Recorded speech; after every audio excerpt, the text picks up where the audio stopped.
Hey everyone, it's VM Campos, Magic Fan. Welcome to the stream. How is everyone doing?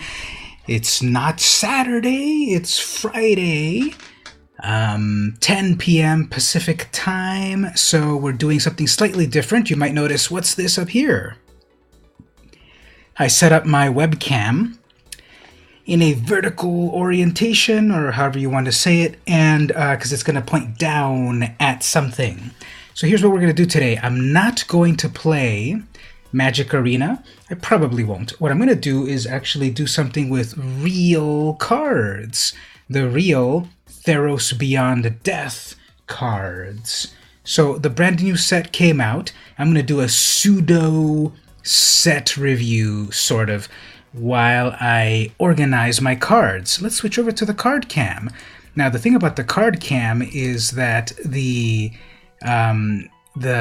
picture right there kind of freezes once in a while, so you saw me there in my natural state. But now this is like, you know, vertical. That's what the camera is like, right over here, and then looking down right over here. So I have a notebook that I just bought recently, and I'm gonna put away my Theros cards, my THB cards, and let's chat about them. I'm gonna do sort of a review and like what cards I want for decks, like Commander or Pioneer or whatever, and we'll just chat and talk some Theros. Before that, I'm gonna send a quick message to my various constituents. If you're visiting there on the chat, thank you so much for visiting. Really appreciate it. I really appreciate it when people like the Cuban MTGer follow, so that's so cool. Thank you for that. But let me do a quick message to these various Discords just to come and hang out. Obviously, hey Mark, how are you doing? I'm just marking a little note right here to everyone on the Discords to come and hang out. We're going to do something special. We're going to do a, you know, the other day I opened up a whole box of Theros cards, right? So what I'm going to do is I'm going to put them away into the notebook and talk about them and talk about maybe cards that I want for decks and what you all there think in the chat and such. So that's what the big plan is. I probably won't play Arena. We're going to play with those things known as paper cards. And so that's what we're going to do. But first, let me put a quick message over here to the various Discords. We'll say, hey, hey, Magic players, come and hang out right now as I stream regarding some new Theros cards for Commander, etc. Commander, etc. So I'll put it in that one chat over there, and I'll put it in my other chat over here, or Discord. Hey everyone here, come hang out as I stream about THB IRL. Little cat face. Let's see whoever gets that. So we'll see how that goes.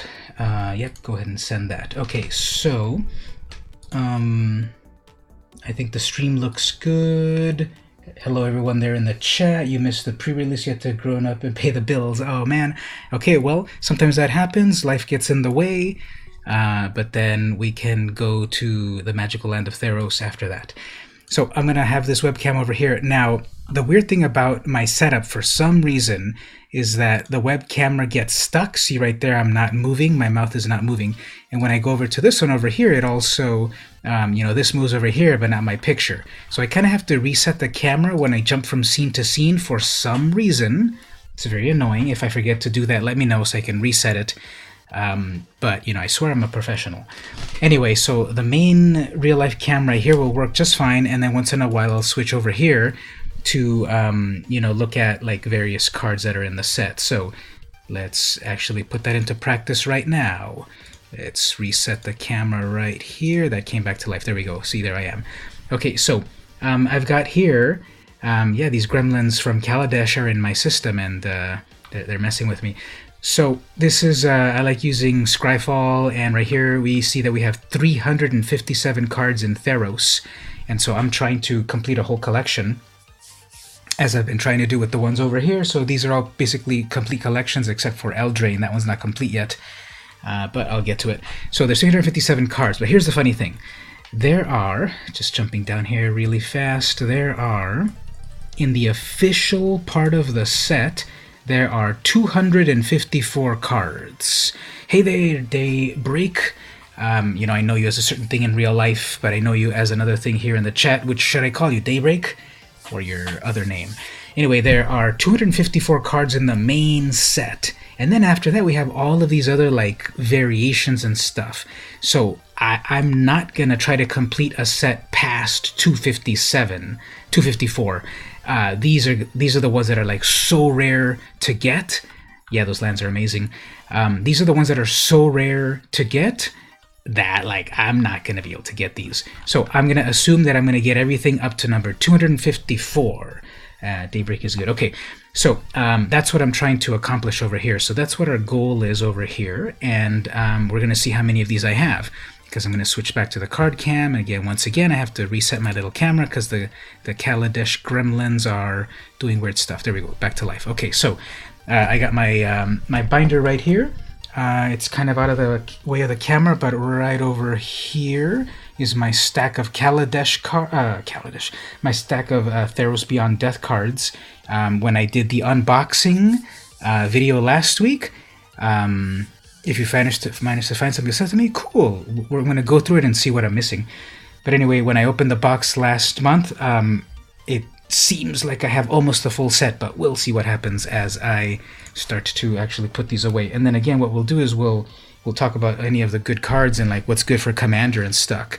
We'll talk about what's good for Commander and various sets. Now, I'm not playing very many white decks at the moment, so I'm just gonna kind of breeze through the colors I'm not really playing.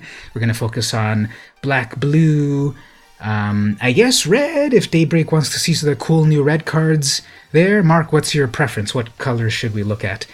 I'm going to look at artifacts and multis as well. So the very first one is is this going to focus?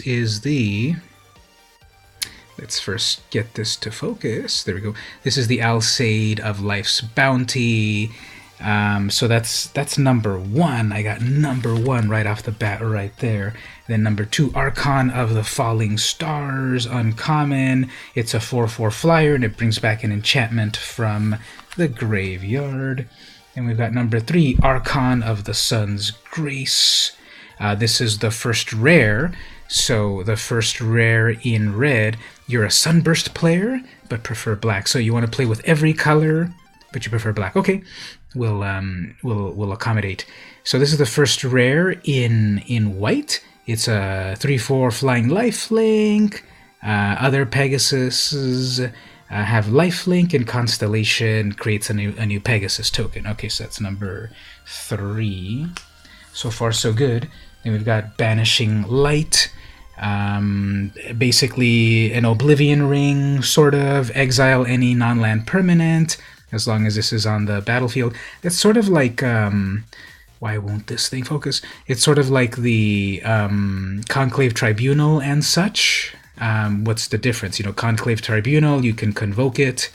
Ixalan's Binding exiles things permanently and such. Maybe I'll put it over here. Is it going to be more visible that way? I don't know. I have a big webcam over here, so we should hopefully do this one if it wants to behave. Anyway, that's number 4. So we got 4. Then we've got the birth of Miletus. How do we say that? The birth of Miletus. The first saga right here, 3 chapters, uncommon. Lets you go search for a land, then creates a wall, then gains you 2 life. It's the totally classic dirtily white card. Like, it doesn't do too much. It ramps you slightly. And then after that, we've got this. I just read trivia. Captivating Unicorn is one of only 4 creatures in white that is a common for greater than 3/3. You know, we have Sarah Angel, but that's a rare. And we've got these other creatures that are huge, but the only recently printed in the last like 15 years Bigger than a 3/3 common in white is this one, the Captivating Unicorn. It's 4/4 Constellation, tap target creature. So you play an enchantment, you tap a creature, you get a 4/4 for 5 mana. And that is card number 6. We're at 6. Commanding Presence, uncommon. Enchanted creature gets +2/+2 and first strike. I love that. And then it creates soldiers. You like red because it describes me as well as you. Describes so well, you can impulsive emotion. Okay, see, and throw fire-lit cards at people, definitely. So during those Commanders games, that Itali definitely embodies that. So when we get to the red cards, we'll see what are some good ones for Commander and such. Next up, we've got the Dawn Evangel. When it dies, if an aura you controlled was attached, return the aura if it costs 2 from your graveyard. Okay, so that'll help with like the devotion and stuff. Then we have Daxos. I think Elspeth liked this guy, and I don't know the full story about it, but they went to the underworld together, or something happened. The story has not been revealed for THB, but they said they're going to publish it eventually because they want to vet it properly. Bring on the ultimate storm with Itali. Yep, let's see what we get when we get to that. All right, so next we're over to Daybreak Chimera. This is a 3/3. Yeah, I think what I'm going to do is I'm going to lock the focus up over here. Yeah, let me lock the focus over here. It's okay if we don't get it focused down at the bottom. Just one moment. I swear I'm professional. Okay, so let's... If I had like a newer web camera that was like better at like focusing, that'd be good, but I guess that's focused. Okay. So we're going to keep the focus up over here, and then when it's down at the bottom, you're not going to see it too well, but who cares? It's too small. So next up, we've got... So Daxos was resurrected with Elspeth's death. Oh, okay, cool. I want to learn more of that story, but we'll see when Wizards finally reveals it. So here we have the Dreadful Apathy. It's like the newer Luminous Bonds, or if you really need to get rid of it, you exile it. This one's interesting. This is like the very first card that... interferes with Planeswalker abilities. The Eidolon of Obstruction. You now have to pay for the opponent has to pay for the activated abilities. They have to pay 1, and it's not legendary. So if you have more than 1, your opponent's got to pay for their activated abilities of Planeswalkers. Plus, it's a 2/1 first strike. So that's kind of a first of its kind. Next up, we have Elspeth Conquers Death. So that is the rare saga. Exile target permanent an opponent controls with CMC of 3 or greater. 2. Non-creature spells your opponents cost 2 more to cast. And then return target creature from the graveyard with a +1. Pretty cool. So 5 mana, saga, that really buffs up things well. Well, we're going to have our first gap, because next up is Elspeth's Son's Nemesis, number 13, or number 14, which I don't have, but spoiler alert, I do have the special showcase frame, which is actually number... What number is this? This is number 255. So the regular one is number 14, and then the special one is 255, so we'll get to that one later. So if someone can donate one of those right there, I'll take an Elspeth number 14. Next up, number 15, Favored of Eoris. What's this one about? Constellation, whenever an enchantment enters the battlefield, Favored gains double strike. Ooh, I like that. So Constellation double strike, 4/4 double strike. Pretty fun. So that goes there, number 15. Flicker of Fate is next. Exile target creature or enchantment. Oh yes, it's just a flicker effect for 2 mana instant. Do it to yourself or someone else. Fine, that's number 16, 15, 16. Number 17. Glory Bearers, you have no new cards from Theros just yet. I might donate some to the club, but they're probably going to be commons, because, you know, I bought a box and I'm not going to use a lot of them, and so if I have any left over during the club, see if you grab any. Glory Bearers, enchantment creature. Whenever another creature attacks, it gets +0/+1. Okay. Next up, the big bad himself, Heliod. Sun Crown. So mythic rare right here, the big jerk of the whole set. He's really cool though, 3 mana. Whenever you gain life, you give a creature +1 counter and then pay 2 to give a creature lifelink. So really cool combos can happen there. There's already an infinite combo that you can do with Walking Ballista. It's indestructible, and when it has devotion, it's a 5/5. So I got myself a Heliod right there. So that's number 18. Got that right there. Next up, we got the Heliod's Intervention. Every god has an intervention. This is an X spell. You either destroy X artifacts and/or enchantments, which include enchantment creatures, or you gain life X time or 2 times X. So that might be fun. And that's number 19. Heliod's Pilgrim. I really liked this one when I was playing in the pre-release. 3 mana, you get a 1/2, and it goes to search you an aura.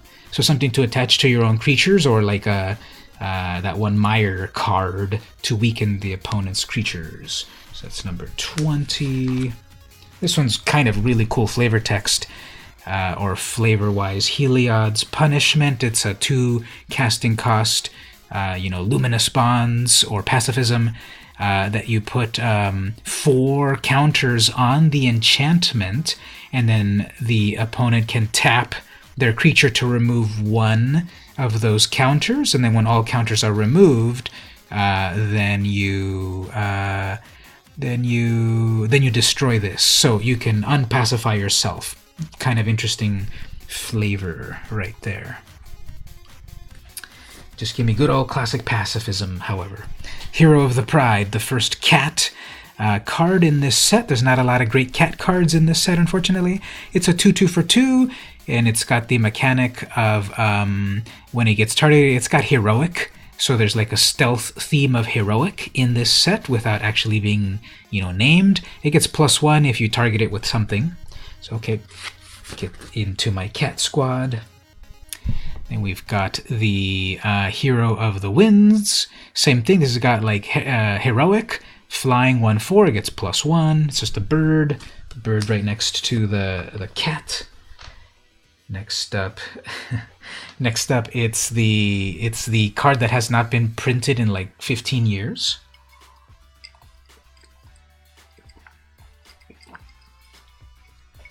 Idyllic Tutor. It's you go search for, at sorcery speed, an enchantment. Reveal it, put it into your hand. The last printing of this was $30, and this one's like $7 at the moment. So we'll see if it keeps going up in price. But that's number 24.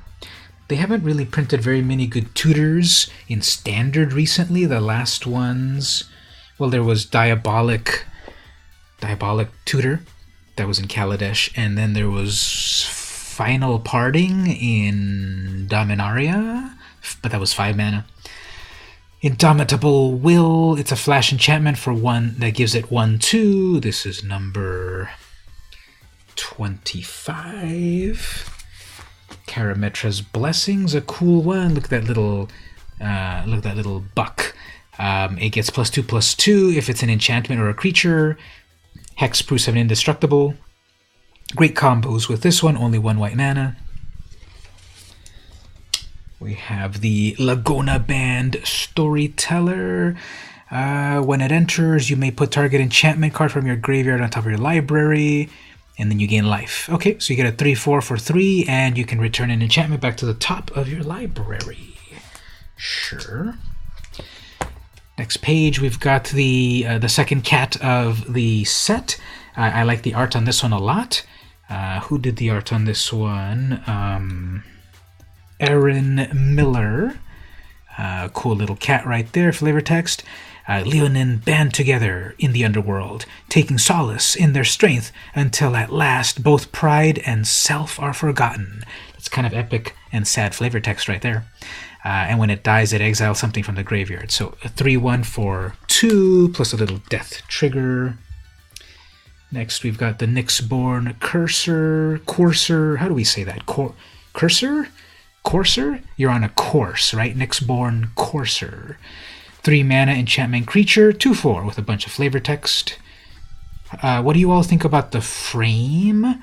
The constellation frame, you know, the Nyx frame. It's nice and sparkly, especially when it's in foil. Do you like that? Do you like the sparkly frame from Theros?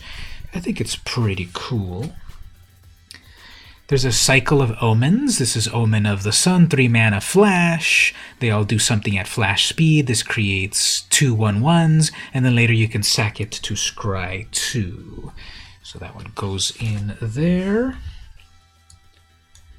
Let me just check over here. Whoops. My alarm for something. Oh, already did that. So that's done. And let's get back over here. Okay, so next up is the Phalanx Tactics. This one, I like this one. For a big go-wide strategy. 2 mana instant, 1 creature gets +2/+1, and then all your other creatures get +1/+1. That's pretty fun, I like that. Then we've got the Pious Wayfarer, 1 mana, 1/2, Constellation. Any creature gets +1/+1. Pretty cool.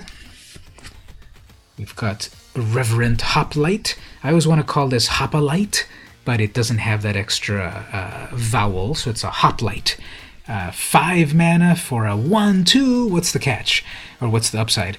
When it enters the battlefield, create a number of 1/1 white humans related to your devotion. So this is only going to create 1 more, but if you've already got other white pips on the field, this could create a whole bunch more 1/1s.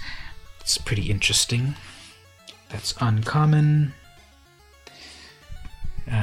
Revoke Existence, 2 mana sorcery, exile target artifact or enchantment. Cool art on that. Rumbling Sentry. Now I don't understand this one. Help me out.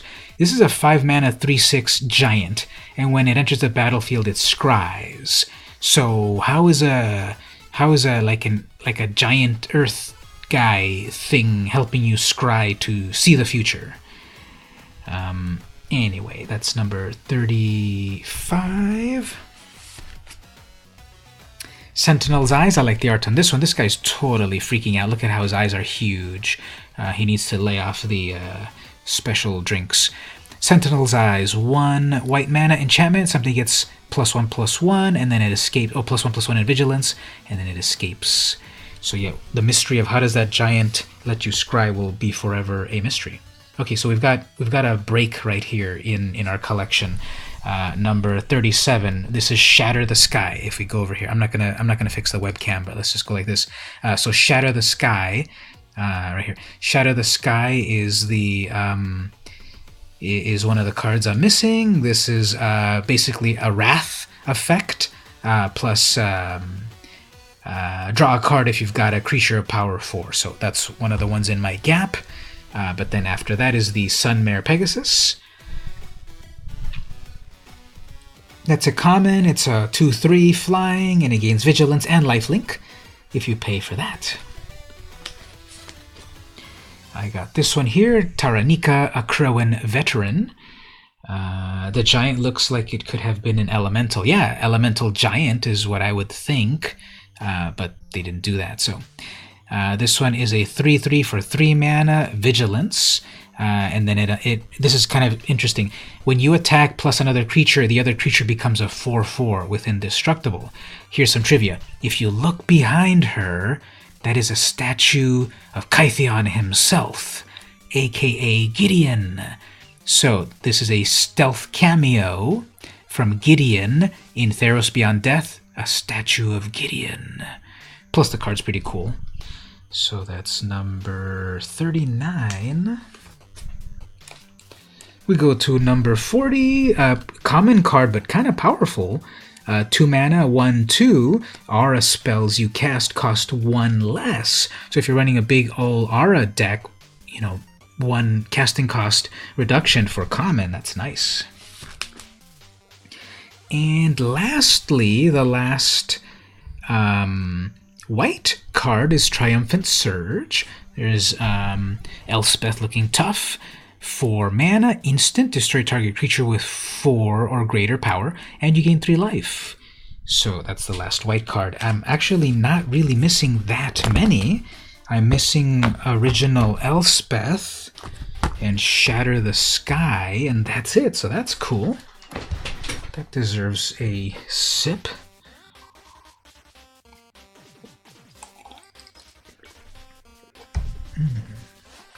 And then we go on to blue. Okay, so here's some of the colors that I care about. Blue. Let's see what we can get for some of my decks. We start off with the Narcissus analog. This is Alirios, Enraptured. Legendary creature, human. It enters the battlefield tapped. It creates a 3/2 mirror image of itself, and this doesn't untap until while you have that reflection. So this is kind of cool. It comes in with its own 3/2, and you get another creature at 2/3, and it doesn't untap, but you can maybe untap it other ways. You get 2 creatures for the price of 1 for 3 mana. It's kind of cool. Next up, I do have a gap right here in blue. This is Ashiok's Erasure. If we switch over here, Ashiok's Erasure right here is flash, exile target spell. It's kind of a counter spell sort of thing. Your opponent can't cast a spell with the same name as the exile card until it leaves the battlefield. So it's kind of an interesting counter spell, which I was not able to get. Ashiok's Erasure, it's a rare card. Next we go with the Brine Giant. The spell costs 1 less to cast for each enchantment you control. So it's a 7 casting cost, but more enchantments, the less it costs, and you get a 5/6. Yeah, not amazing. So there's a gap on that. Then we go here. Then we have, okay, you got to help me out to pronounce this. Caliphate,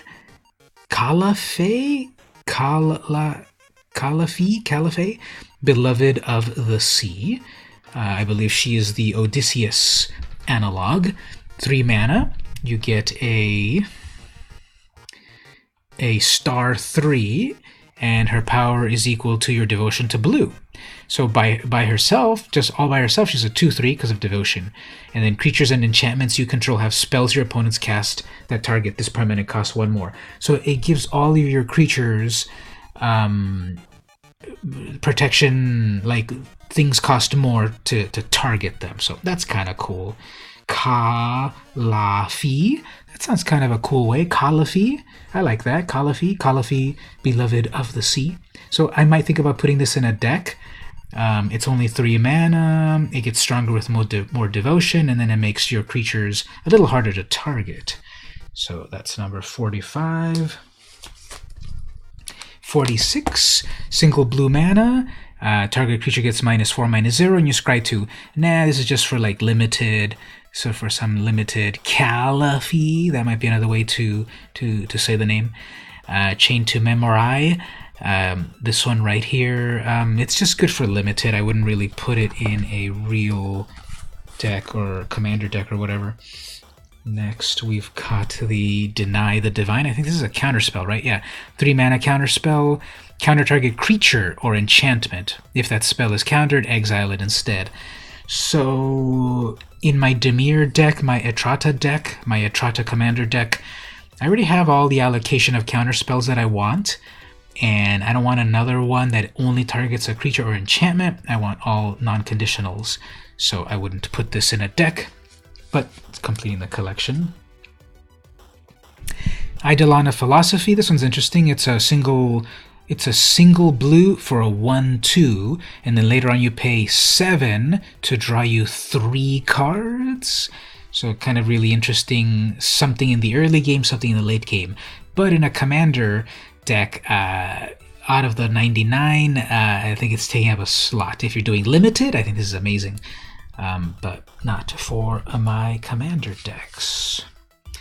Next up, we've got the Elite Instructor. When it enters the battlefield, draw a card, then discard. So you loot, 2/2 for loot. Nah, don't need that. Glimpse of Freedom, instant, 2 mana.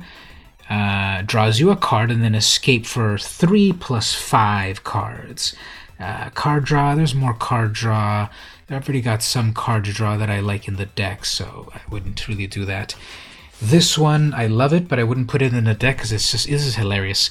Ichthyomorphosis.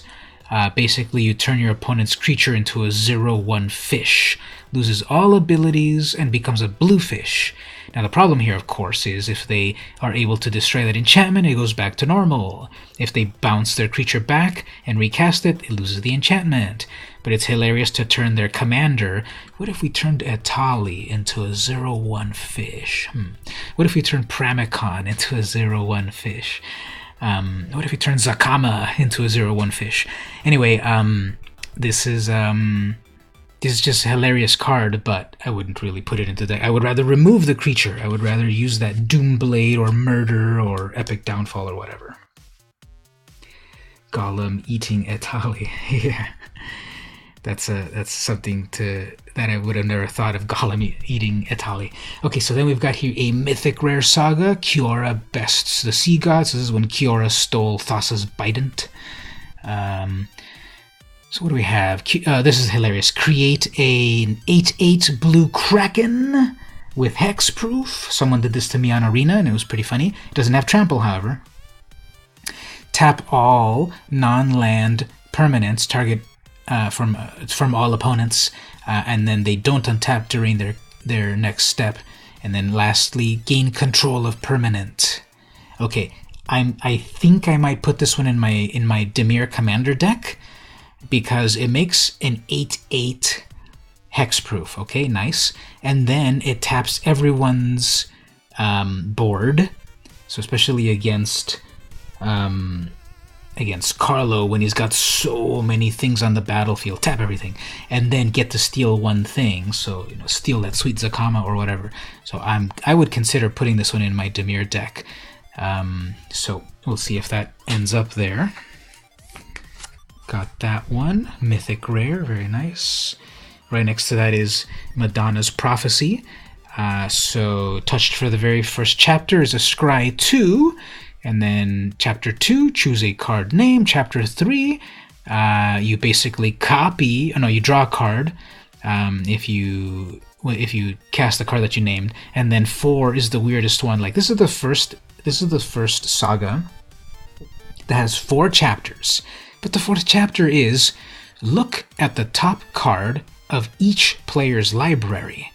So fun, I guess.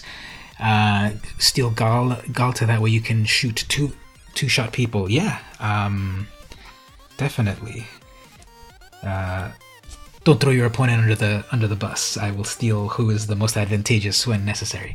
Anyway, let's go on here to Memory Drain. Here's another counter spell. Counter target spell. Scry 2. 4 mana Scry 2. This one, this is common. This one I did already add to my Dimir deck. I would rather stick with 3 or 2 casting cost counter spells, but this one's got the upside of Scry 2. So this one did get added. I removed Essence Scatter. I removed counter only a creature spell. So I put this one here. Double the cost of that, but you got a Scry. So that one's in there now. Next we've got Release the Nadir Kraken. 3 mana, rare. It's a 2/3, so that doesn't look too impressive. I thought these Krakens were scary. This is only a 2/3. Well, here we go. Whenever you cast a card, you may pay 1. If you do, put a 1/1 on the Kraken and create a 1/1 tentacle token. Fun fact, there is a brand new creature type in the world of Magic, the Tentacle. That's brand new, and it goes along with this right here. So got this little guy in the collection. Would I put it in the deck? Nope. Next up, we've got the Naiad of Hidden Coves. All of these naiads are like naked, aren't they? But they don't care. They're enchantment creature nymphs, so it's all good. This is a 2/3. As long as it's not your turn, spells you cast cost 1 less. Okay, so for 3 mana, my spells cost less. 1 less. 1 generic less. Kind of like that. I might put it in that deck. Maybe. It's common. Maybe. Cost reductions are nice. I could go tutor for it, put it on into the game, and then cost reduction. Nyxborn Seaguard, beautiful art, lots of flavor text. It's just a 2/5. Storm-tossed and broken, Calafi cried out to deep-dwelling Thassa. Tritons came swiftly to save her, bringing her north to Lindus. So that is the analog of the Odyssey, the Caliphate. Next up is the Omen of the Sea. I'm seeing this card so much on Arena. Everyone's playing this. 2 mana flash, scry 2, then draw a card. What? So 2 mana to draw a card after you scry. Nice. And then after that, you pay 3, and then you scry 2. People are using this so much. Would I put it in my deck? 2 mana flash, scry 2. I kind of like it. Probably put that in my deck. I have to figure out what to take out, though. One with the stars. This one's interesting. 4 mana, enchantment aura, enchant creature or enchantment. So you can enchant an enchantment. You don't have those nowadays as much as before. Enchanted permanent is an enchantment and loses all other card types. It still has its abilities, but it's no longer a creature. Really interesting here. Basically, you turn a creature into not a creature, so it can't attack or block, and it's not a creature, but then it still has its ability, so it still keeps vigilance, it still keeps double strike, it still keeps, like, enter the battlefield effects. Interesting. So, I wouldn't put it in my deck, however. I need to remove stuff. I'm more about a removal person than a take care of it later person. You like to see that used on Euro. What does Euro do? I bet some like cool things. Next we have the Protean Thaumaturge. 2 mana, rare 1/1, Constellation. You may have Protean become a copy. Oh, okay, so it's kind of cool. This can morph into other things if only it were not hexproof. So this can copy itself to other things when you play an enchantment. Pretty interesting.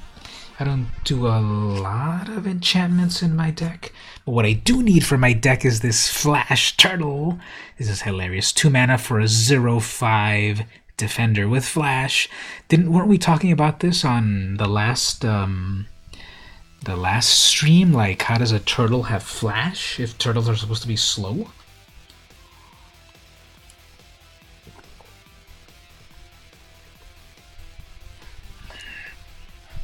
Mystery that will never be solved. So that goes in there. I feel like with one box that I've opened, this set is coming together very well. I felt like other sets, there were a lot of holes. I remember like Core Set 2020, like there were lots of things missing in there. So I don't know if they're like collating a box better or something, which is good and bad because I want to complete a collection, but then there's not a variety of everything. I don't know. Anyway, here we have Sage of Mysteries, Constellation.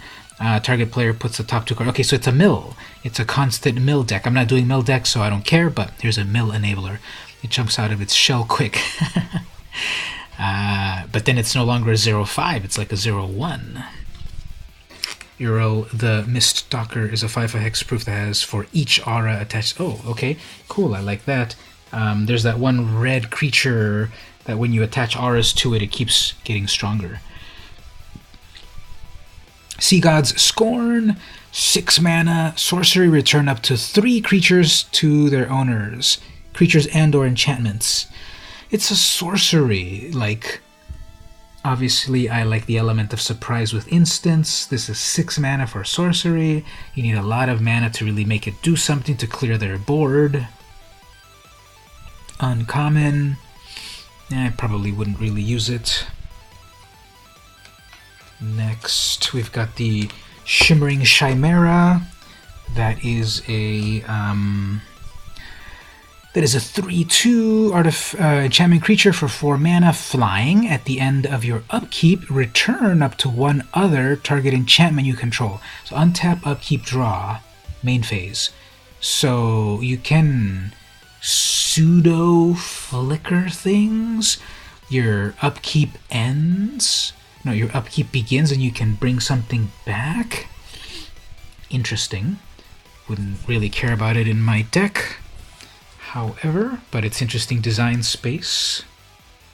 Next is another Kraken. We need to count how many Krakens there are.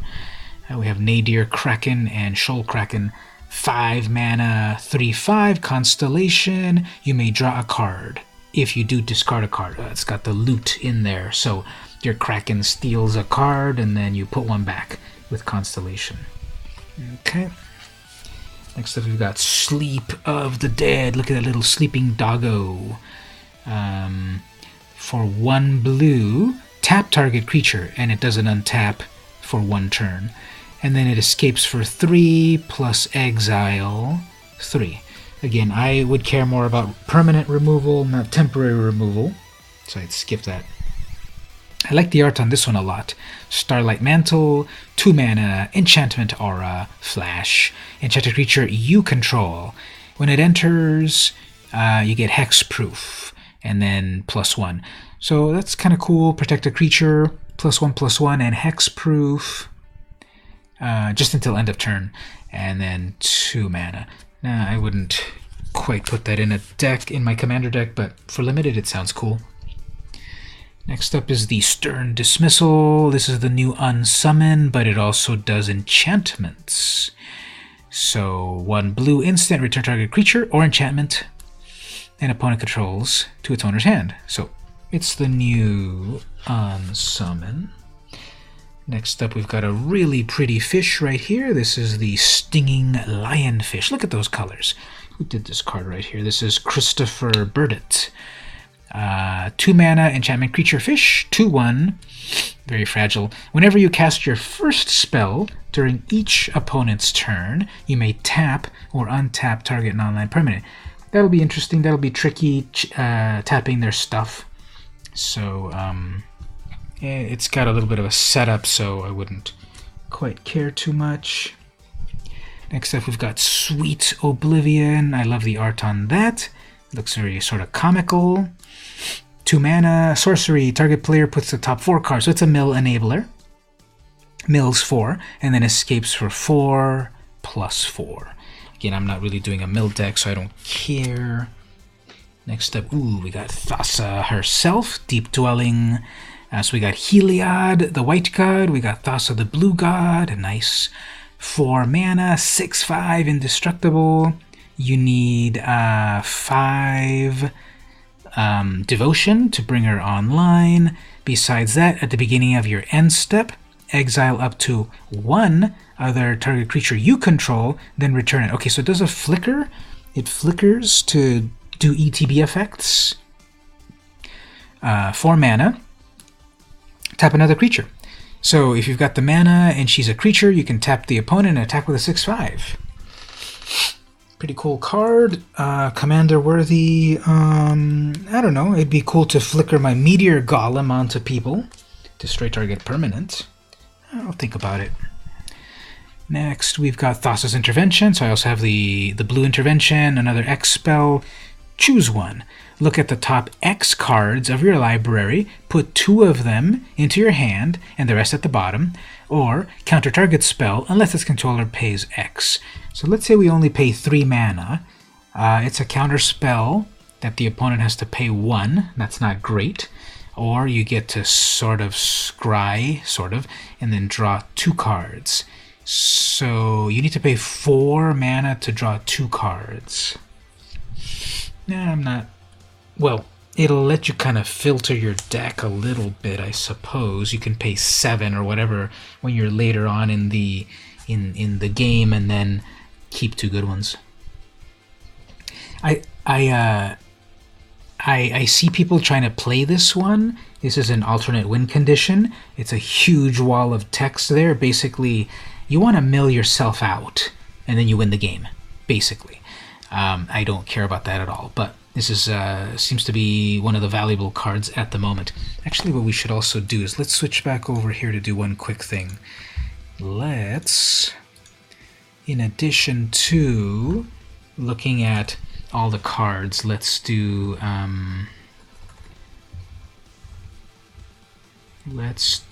a quick price guide about the prices of Theros. So Uro, Titans of Nature, is the most valuable card. Heliod is second most valuable. Not to flex, but I actually cracked 2 of them. Thassa, she's the valuable one. Ashiok, I got 1 of those. Marcel won a commander game with a card and a black self-mail tutor. Oh, that's cool. Yeah, like, I'm amazed that people can do like these alternate win conditions. That's really cool when that happens. I did get an Ashiok foil version. I got the Nyxborn Ancient. I did not get a Kroxa. I did get a Dryad of the Naked Grove. I did not get a Clothis. I didn't get the regular Elspeth, but the special one. Did not get the Ox. Did not get a Porphyros. Did not get Shadow Spear. Stevie did. I want to trade him for that. I got a Nyx Lotus, 2 of them actually. Erebos didn't get that one. Calyx didn't get that one. Nylea I did. Polukranos, I think I got a Polukranos. Underworld Breach, I don't think I got that one. Idyllic Tutor, I think I got 3 of those. Thassa's Oracle, I got 1 of those. Nightmare Shepherd, I think I got 3 of those. One was the promo that you get. Dream Trawler did not get that. Kiora Best of Sea God, I got 1 of those. And Citizen Champion, I got 1 of those. So I got a lot of the valuable ones, which I'm happy with, but again, I'm trying to collect the whole collection. So if I want at least 1 of each, and any doubles I'll sell them, because I got another Heliod. So back to the card over here. Back to this. So Thassa's Oracle, got 1 of those. We got 1 Thirsty Merfolk. Draw 3 cards, then discard 2 unless you discard an enchantment. So that's a lot of card draw. All you have to do is drop an enchantment. 3 cards for 3 mana. Cool. Again, I'm not playing a lot of enchantments in my commander, so I don't know if I'd be too valuable. Threnody Singer, 2/1, 1/3 flash flying. When it enters, something gets -X/-0 based on devotion. Next up, we've got a gap in blue. We have Thrixis. Remember, I was using Thrixis so well in Limited? Well, I don't have him in IRL, so I have to skip Thrixis right there, and we're going over to the Towering Wave Mystic. It's a when it deals damage, target player puts... Okay, so it's another mill card. 2/1 mill. Got that one. Gotta do a good mill deck. Triton Wave Rider, 3/3 Constellation. Gains flying. Okay.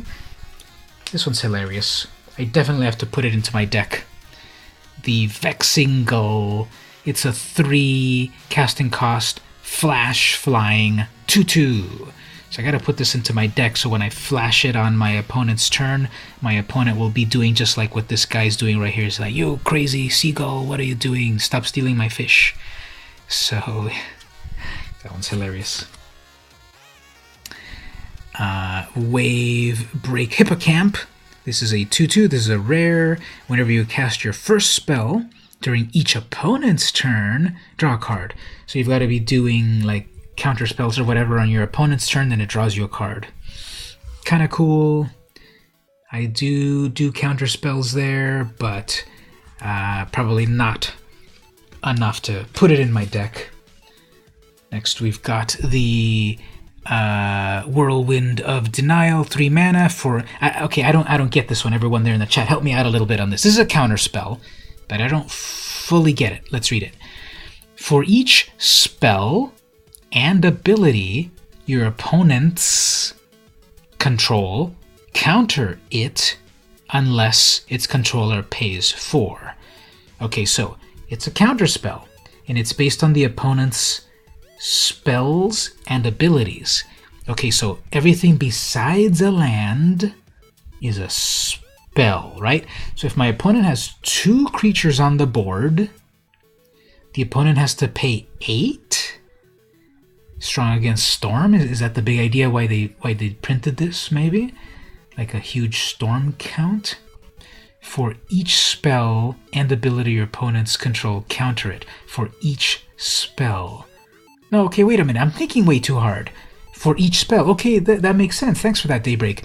It's all about storm, isn't it? I'm thinking that this counters a spell the opponent has to pay 4 based on the number of spells.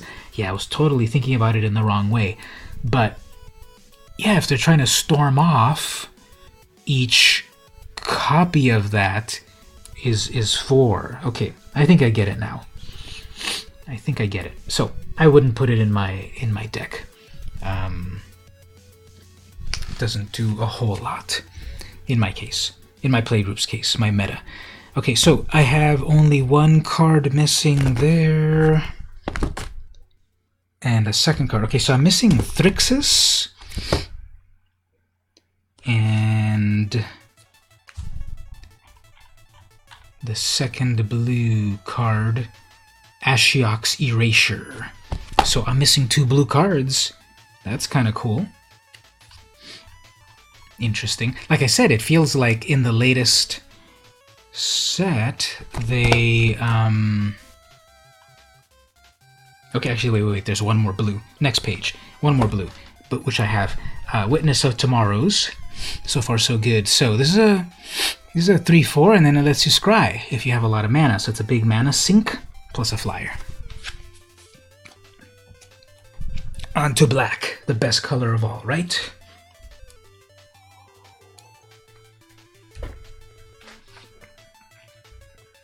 The color of ambition. Agonizing Remorse, 2 mana. Target opponent reveals their hand. You choose a non-land card from it. Exile it. You lose a life. So, not good in Commander, because you have 4 opponents. That actually sets you back in tempo.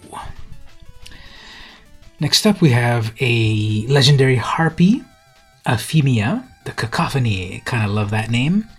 2 mana, 2/1, flying. At the beginning of your end step, you may exile an enchantment. If you do, create a 2/2 zombie. So if you've got enchantments in the graveyard, this does stuff. I don't, so it doesn't do too much. Here we have the best art in the whole set.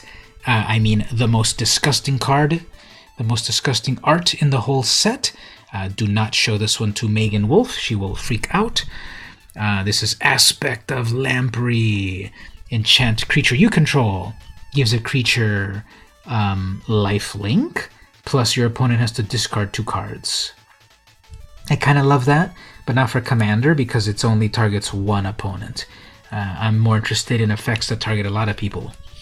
But I think if I play this card, everyone will auto-concede because it's just so disgusting.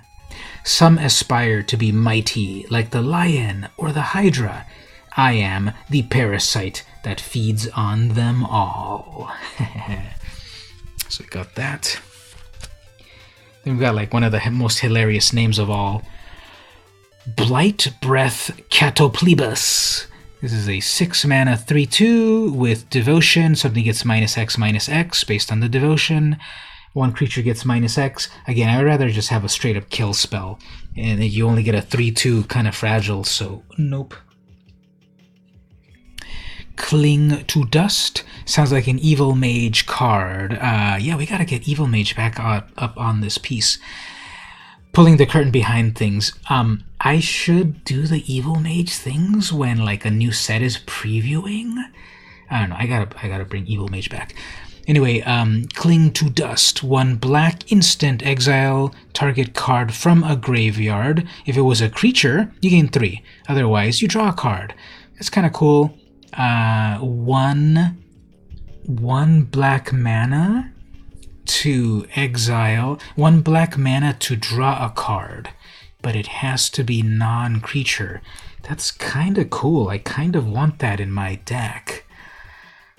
And then you escape it for 4 + 5. Kind of hefty there.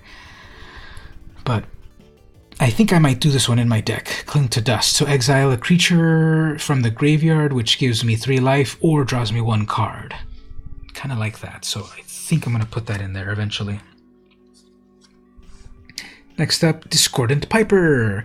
You get a 2/1. When it dies, it makes a 0/1 goat. Moving on. Next up, we have a Drag to the Underworld. Maybe I'll pull it. This is a kill spell, 4 mana, but it's cheaper based on Devotion. This could be a 2 mana kill spell, instant. Maybe I already have Murder, Cast Down. Maybe Drag to the Underworld. So this would probably go in my mono black Ayara deck. 2 mana kill spell. I'm highly thinking about that one. Then we got Eat to Extinction. This is a 4 mana kill spell, instant. It exiles a creature or planeswalker. I might need this one if we have Josh coming back to the playgroup more with his freaking Commander Super Friends deck. I believe I have Noxious Grasp, but that only works with white and green. But he has white. He has Elspeth. That one was horrible. He has Oko. This one, 4 mana, exiles a planeswalker, and then look at the top card of my library. May put it into the graveyard if I want. So I might do this one. I gotta figure out what my playgroup wants to do about sideboards in Commander. But that's definitely a sideboard card. Horrible art as well. Look at that guy. Horrible. Next up we have Elspeth's Nightmare. Oh man, from what I've seen, you can make a mean black deck. Yeah, again, black is the best color. So we could do that. We got Elspeth's Nightmare, 3 mana, Chapter 1 Saga. Destroy target creature with power 2. Chapter 2. Target opponent reveals their hand. You choose a non-land card and then discard it. Chapter 3. Exile target opponent's graveyard. Not that great. It's just for a single opponent, so I need to do stuff that messes with everyone equally. That's my modus operandi. Enemy of the State. 6 mana, 5/5, flying. Enemy gets -1/-1 for each card in your opponent's hands. At the beginning of your upkeep, each player discards a card. This is not going in my deck at all, because when you have your opponents, this is dead as soon as you summon it. Everyone's going to have at least 1 card in their hand, and it gets -1/-1, and this mill is not going to get there in time to do very much, so sorry about that. Enemy, you are my enemy in Commander. Next up we have, okay, we have a break actually. We have a break in the collection. I'm missing the Erebos himself. Erebos the Bleak-Hearted is gonna go right there. Erebos the Bleak-Hearted is missing right there. But I do have Erebos's Intervention. X plus black, choose 1. Target creature gets -X/-X, and you gain X life. Exile up to twice X. This one's interesting. Even if the opponent's creature's a 1/1, you could pump in 7 mana and gain 7 life. And when I've got the Bolas's Citadel draining my life, this might help. And then we've got the exile up to twice X target cards from graveyards. Interesting, but probably wouldn't. So we have enemy, we have Erebos, and we have intervention. Okay, intervention right here. Next up we've got Final Death. 5 mana, instant exile target creature. Very expensive, but in Commander, when the game's going long, 5 mana to exile a creature. Possibly. I already have my full suite of kill spells. What's in there? Murder, Cast Down, Epic Downfall, I think. So, maybe. I love the art on this one. Fruit of Theros. Very mysterious. 1 black mana. Target player loses 2 life, and then you escape it. No, that's not going to work at all. That's just a single target. They lose life and that's it. No, nothing that I get. Okay, next. Funeral Rites. You draw 2 cards, lose 2 life, and mill yourself for 2. My Black Ayara deck has stuff happening in the graveyard, so possibly 2 cards, 2 life. No, I already have other cards that do something like that. Draw 2 cards, lose 2 life. Yeah, probably not. I have a gap right here. This is the Gravebreaker Lamia. La Tuya. 5 mana, lifelink 4/4, enters the battlefield, search your library for a card. Oh, it's got a tutor. It's a 5 mana tutor plus a 4/4. Lifelink, spells you cast from your graveyard cost 1 less. That's kind of cool. A 5 mana tutor. Oh no, wait, it tutors and then goes into the graveyard. Yeah, that's interesting. Probably wouldn't do it. Anyway, there's a gap right there, and the next up we have Gary. This one's definitely going in my deck. Definitely going in my Ayara deck. It's the classic drain everyone for X devotion, and you gain that life. So, I'm telling everyone in the chat right now that plays Commander against me, this one is definitely going in my Ayara deck. And with some graveyard recursion, Raised Dead or whatever, Gift of the, Cauldron's Gift, this is going to end so many games. So Grey Merchant of Asphodel is definitely getting added to my deck. I cracked 1 more, so this one's going in the binder. But then I'm adding 1 to the deck. Next we have one of the scariest cards. A lot of people have fear of doctors and stuff, and this is well warranted. Grim Physician, 1 black mana. It's a 1/1, and when it dies, target creature gets -1/-1. And then the flavor text. The returned retain no memory of their identities, but sometimes they mindlessly attempt familiar tasks. That guy is gonna get surgery by a zombie. Think about that. Think about how horrible that is. Next, we've got the Hateful Eidolon. I wonder if this one will be hired to be an actor for the Hateful Eight Part 2.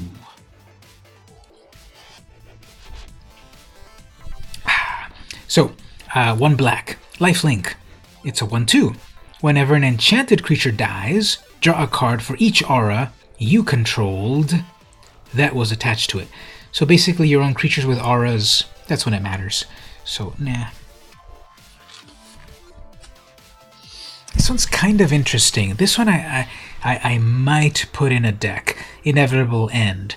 3 mana, enchant a creature. Enchanted creature has, at the beginning of your upkeep, sacrifice a creature. So, against an opponent that's got a lot of creatures, put this on their best creature, and then turn after turn, they're going to have to sacrifice their own creature because they don't want to lose the good one. Now, it's not great on a token deck, that they'll just sacrifice a bunch of tokens. But I kind of like this one, but I don't know. Depends on the opponent, of course, if they're not running very many creatures. Here's another Naked Nymph, Lampad. How do we say that one? Lampad of Death's Vigil. 2 mana, 1/3. Sacrifice a creature, +1. Each opponent loses 1 life and you gain 1 life. I like these effects that affect everyone, but you have to have a creature strategy. So if I make another deck that's got a lot of creatures and maybe an aristocrat style deck, this could be pretty epic. Your aristocrat strategy does stuff plus gains life. So I don't have anything in a current deck that will really take advantage, but I want something for a future deck.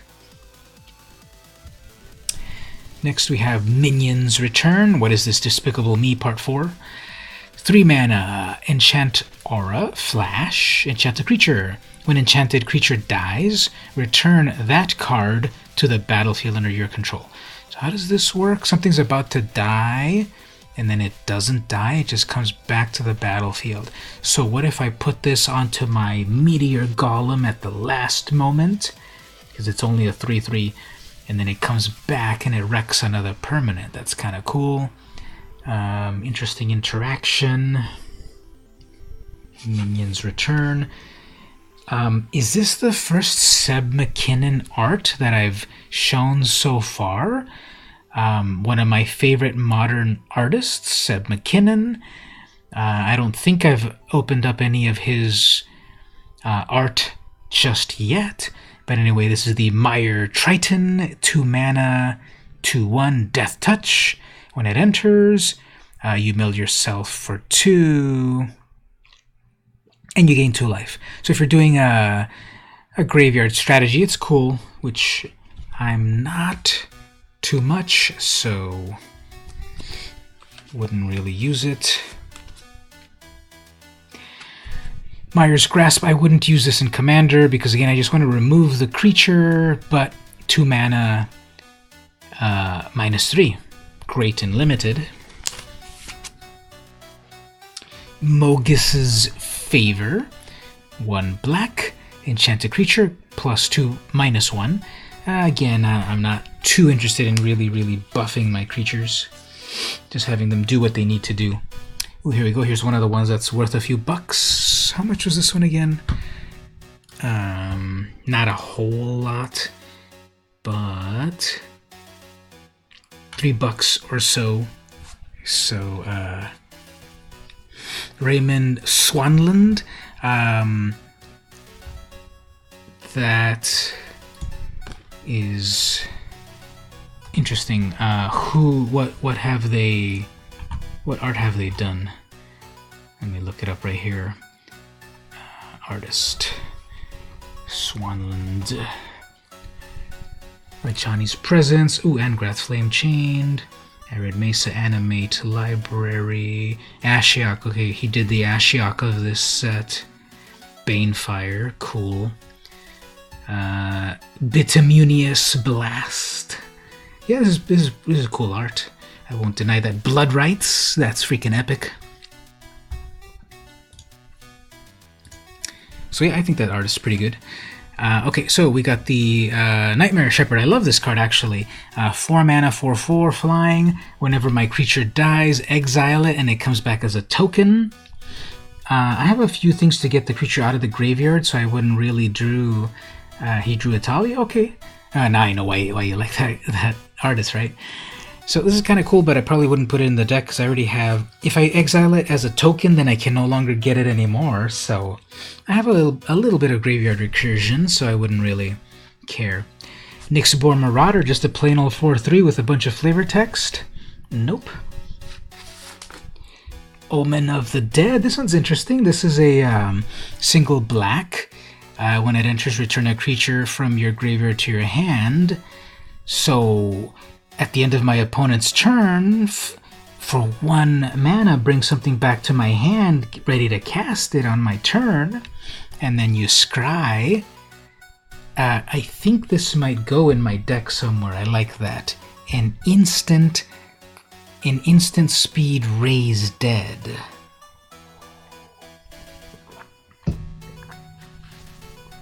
Plus scry later on, so I think I might do that one. Farika's Blessing, this one's definitely going in my deck. I think I already added it. The very rare black enchantment removal. They hardly print this, so this is definitely in my deck, because if I'm doing especially like my mono black deck, I can't deal with enchantments. And here we go. Target opponent sacrifices an enchantment. Now it's not perfect, because if they got 3 enchantments, they choose which one. But an enchantment removal. Or creature removal. But again, they choose. So that one's already in my deck, because yes, sometimes my opponents have great enchantments that I can't deal with. Farika's Spawn. I just want to call her Frika. Farika's. 4 mana, 3/4.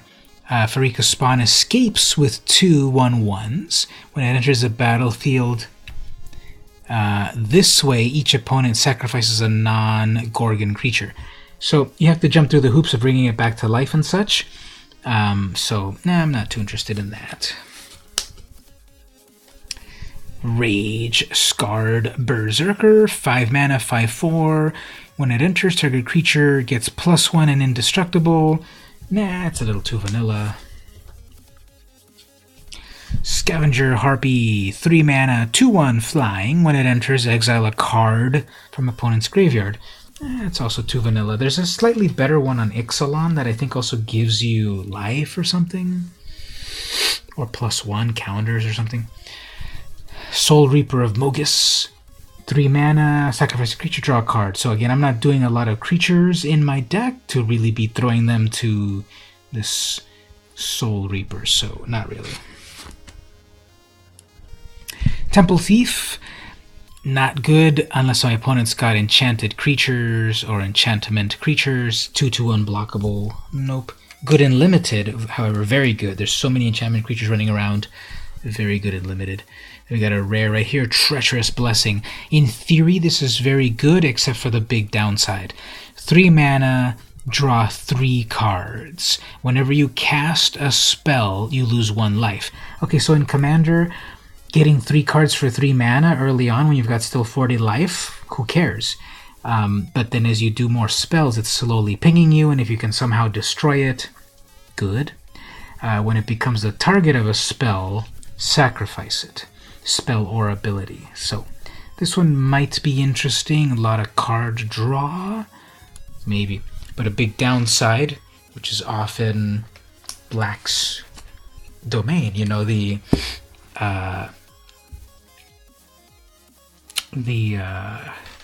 downsides of that. I'm going to take a break in a moment right after the last Black spell, so I'll BRB in just a moment, but we're not there yet. We do have a gap right here. This is Timuret Calls the Dead. That is a saga, and it creates zombies. So I don't have that one. And then I don't have Timuret himself. Timuret Chosen from Death. I don't have the regular one of Timuret, but I do have the foil one in the other frame, which is technically another number. So I'm missing 2 right there. But then we go to the next one, which is the Underworld Charger, Nightmare Horse. 3 mana, can't block, and then it escapes. So it's a 3/3 that can't block. Then we have the classic Underworld Dreams. I like the concept of it, but I don't know if I want to put it in my deck of Commander. I think it'll be good. Opponent draws a card and then they lose a life. Maybe.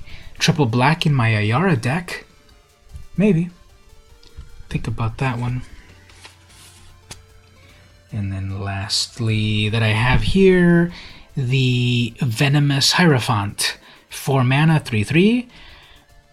Death Touch when it enters. Put the top 3 cards of your library into your graveyard. So it mills you, and it's a 3/3 Death Touch. Nah. There's one more black card, which I don't have, the Woe Strider. Let's go over here, actually. The Woe Strider, right over here. So,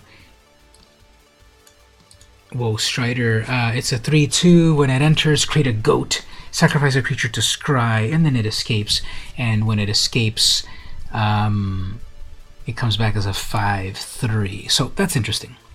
Now, let me take a quick break. Gotta take a bathroom break. Gotta refill my beverage and such. I'm gonna do a BRB for just like 2 minutes, 5 minutes. I'll be back in 1 moment. Hopefully you're having fun here looking at every single card. Don't forget to yell out cards that you would want in your decks. I'm about to do red in a moment, and I'll be right back in 1 moment.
Alright, we are back. Just needed to take a quick detour over there, and I don't know if you heard it on the camera, but my cat was barfing up a hairball.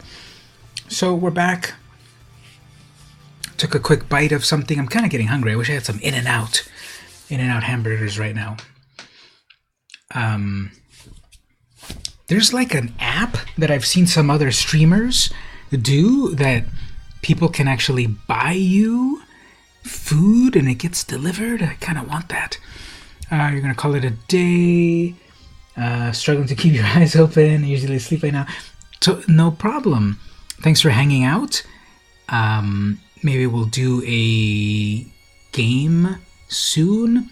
Thanks for hanging out, and see you around next time. So, I'm going to move on to the other cards in just a moment. But yeah, thanks again for hanging out.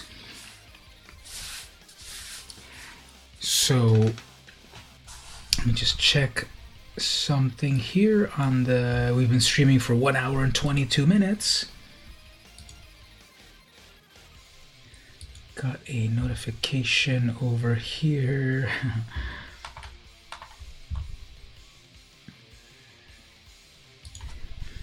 Let me just check one more thing, then we'll get back.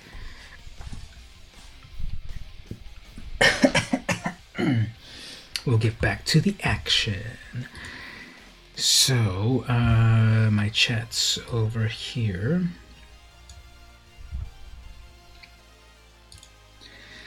Back on the web browser. Okay, so we're going now to the red cards, the Crowan War. Get back to the card cam.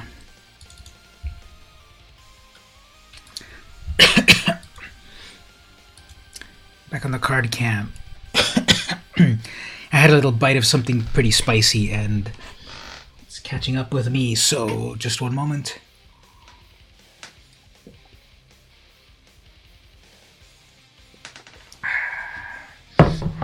So how do you like spicy stuff? Mark, is spicy your friend, your enemy, or your frenemy? For me, it's my frenemy. Spice used to be my friend, but I think in my old age now, ripe old age of 42, a lifetime of eating spicy foods I think is starting to affect my guts, so I don't partake as much as I used to. Next up, speaking of spice, we have the Crowan War. This is a saga, the first red saga. Gain control of target creature for as long as you have the Crowan War until your next turn. Creatures your opponents control attack each other. And then Chapter 3, each tapped creature deals damage to itself. Kind of interesting effect. And that's the first card in red, plus a saga. Next we've got Anax, hardened in the Forge. Has devotion, power is equal to your devotion, so it's at least a 2/3. And when Anax or another non-token creature you control dies, create a 1/1. Satyr, and the Satyr has creatures can't block. This cannot block. Create 2 if 2 creatures do that. Okay, cool. I apologize, I have to blow my nose here. Whoops. So we don't need to see that, so we'll just do it with a BRB like this, although you can still hear me, so I should probably mute this. I just need to blow my nose for a moment. I think I'm coming down with something, but we'll see if I get over it.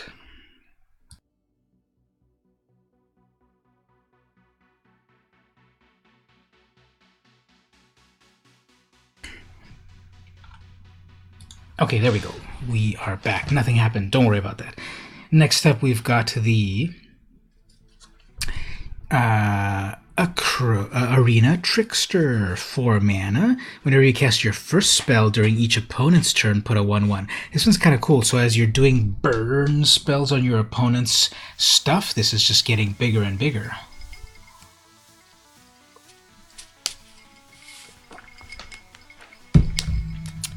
Next we go to Aspect of Manticore. Not every color has an aspect of something, right? We have Aspect of Lamprey, but nothing in white, right? I could just check right here. Yeah, there's no aspect of anything in white. Anyway, Aspect of Manticore, 3 mana, flash enchantment, +2/+0. Something gets first strike. That's fun. Speaking of fun, the art on this one is hilarious. The Blood Aspirant, 2 mana, 1/1. Whenever you sacrifice a permanent, put a 1/1. 1 and a red, tap, sack a creature or enchantment, and it deals 1 damage to a creature. So kind of a cool combo that could go on there in an Aristocrats deck. Careless Celebrant is another kind of hilarious card. 2 mana, 2/1. When it dies, it deals 2 damage to target creature or planeswalker. And then we've got Renata was mesmerized by the Satyrs' dance of gleeful indifference, of reckless grace, and bright disaster. That's kind of like really evocative flavor text there. I like that. Next up, the Dream Shaper Shaman, 6 mana, 5/4. At the beginning of your end step, you may pay 3 and sacrifice a non-land permanent. If you do, reveal cards from the top of your library until you reveal a non-land. Put that card into the battlefield. So that's interesting.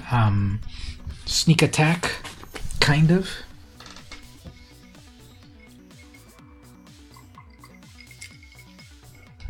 Like Goblin Arsonist, perhaps. Dreamstalker Manticore, 3 mana for a 4/2. When you cast your first spell during each opponent, it deals 1 damage to any target. So again, as you're doing direct damage on your opponent, that Manticore does more stuff. Escape Velocity, 1 red. Enchantment, +1 and haste. Then you can escape it. Fateful End, 3 mana, deals 3 damage to any target. Scry 1. Okay, cool. I like direct damage. It's very direct. We have Fateful End and then Final Flare, 3 mana. As an additional cost, sacrifice a creature or enchantment. It deals 5 damage to a creature. Only a creature. I'd rather have it do also Planeswalker. Flummox Cyclopsism's hilarious. It's a 4/4 for 4 mana with reach, but then when 2 or more creatures your opponents control attack, this then cannot block. So you get a 4/4 for 4 mana with reach, but then it stops blocking.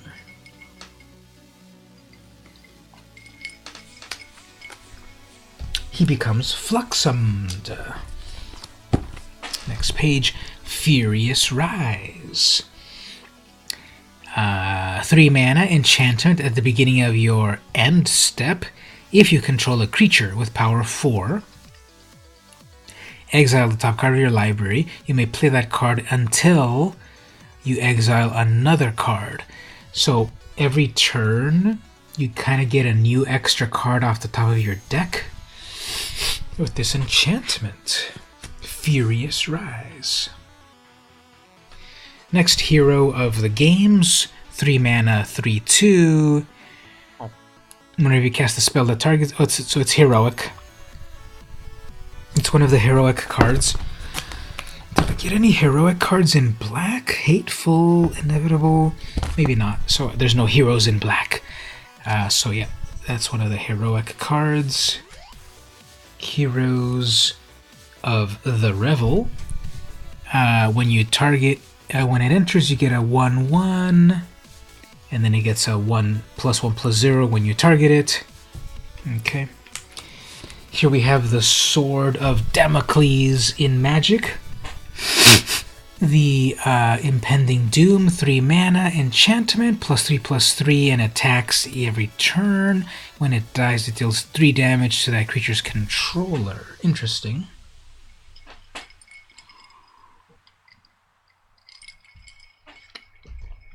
Force your opponent's creatures to attack, and then it deals damage to them.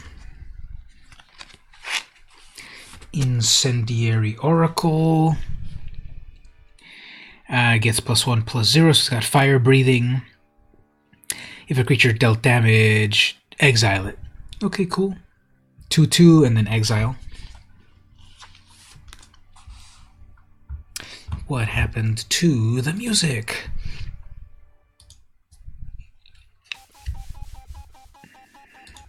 There we go. Okay, so Infuriate, 1 red. Something gets +3/+2. Eoras's Blessing, 4 mana, aura. Enchant your creature.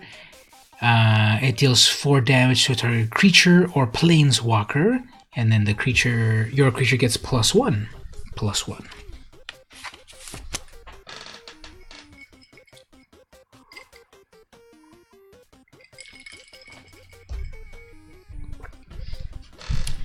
Irreverent Revelers. This is one of my favorite arts.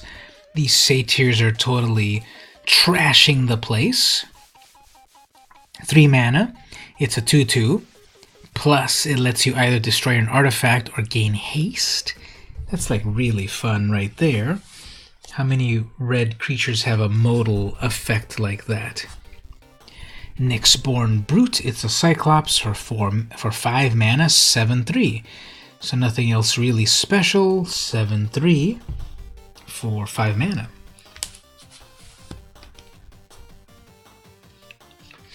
Here we have the Omen of the Forge. So the red Omen, 3 mana, flash, 2 damage to any target, and then scry 2. Here we have another Naked Nymph, the Oread of Mountain's Blaze, 1/3, and then a 3, discard a card plus draw a card. So that impulse draw, I guess.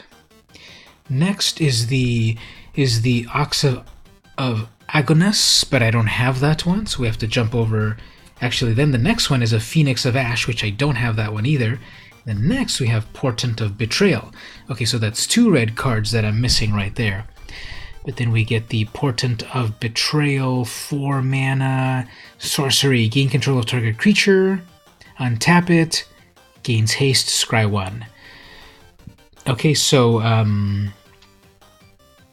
treason, but with a scry. Next, we've also got another card that I don't have, Porphyros. So I'm missing the most cards so far in red. Porphyros, Bronze-Blooded. And then next, we've got the Intervention. You like that? You like the... which one? The Portent of Betrayal? Stealing the opponent plus scry? Next, we've got Satyr's Cunning. This is 1 red.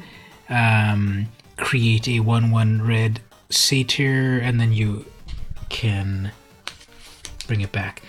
Yeah, the Betrayal. It's cool. Then you can sacrifice it to the Witch's Oven to really mess with the opponent. Next up is Skophos Maze Warden, 4 mana. This gets +1/-1. Interesting. You can bring it all the way up to a 6/1. That's interesting. When another creature becomes the target of an ability of a land you control named Labyrinth of Skophos, you may have this fight that creature.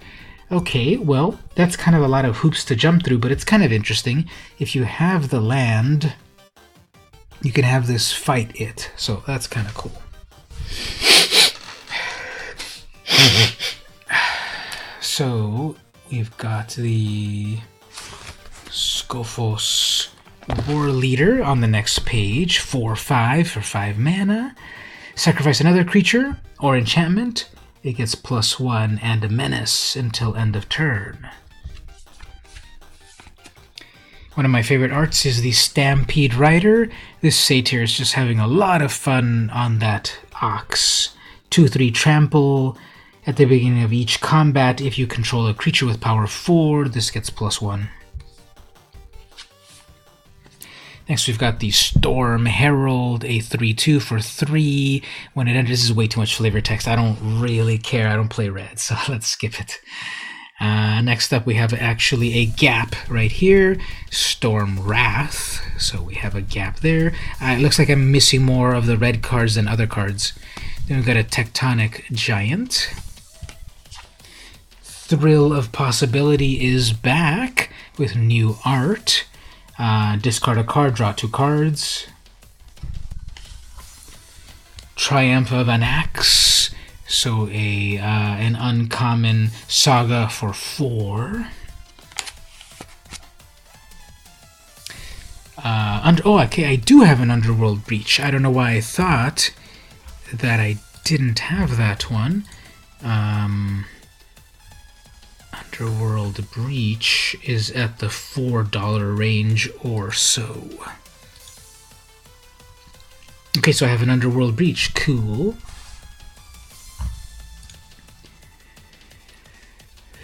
That one is after that Triumph. Underworld Fires deals 1 damage to each creature and planeswalker, and then exiles it. Underworld Rage Hound. It's a 3/1, attacks every turn, and then comes back escaped as a 4/2. Wrap in Flames is the final red card. 4 mana. Wrap in Flames deals 1 damage to each of up to 3 target creatures, and then they can't block.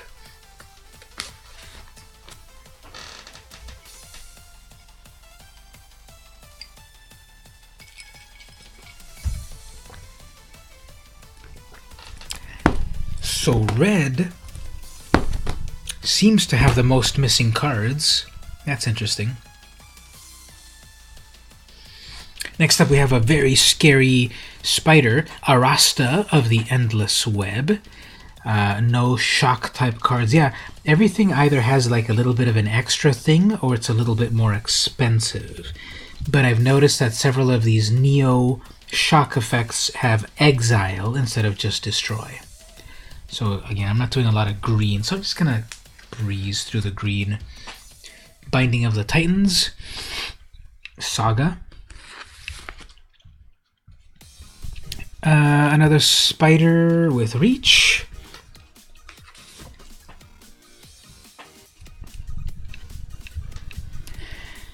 This Destiny Spinner is an uncommon, and it's getting to be a little bit of value, and I think I got 3 of these. Next we get to one of the most important cards of the set. Dryad of the Elysian Grove, and that one's over here somewhere. That's at the $9 range. So I did get one of these Naked Nymphs over here. So let's add it to the collection. After that we get the first Eroin Games, which makes you a gold artifact. Gift of Strength, that's a pretty big wombat, or whatever that is.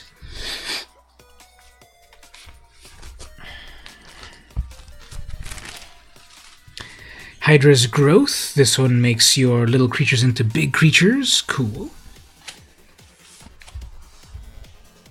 Hyrax of Tower Scout. Again, I don't play a lot of green, so I'm just going through them. Elysian Caryatid, it's a mana dark. Inspiring Awe, it's a fog plus a scry.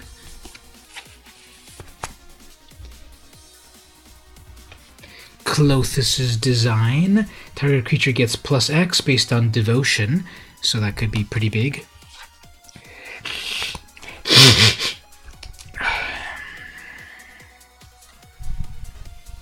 Loathsome Chimera, I love the art on that. It's like this Chimera's got like a skull on its head, and it's a 4/1, and then it comes back as a 5/2 with escape.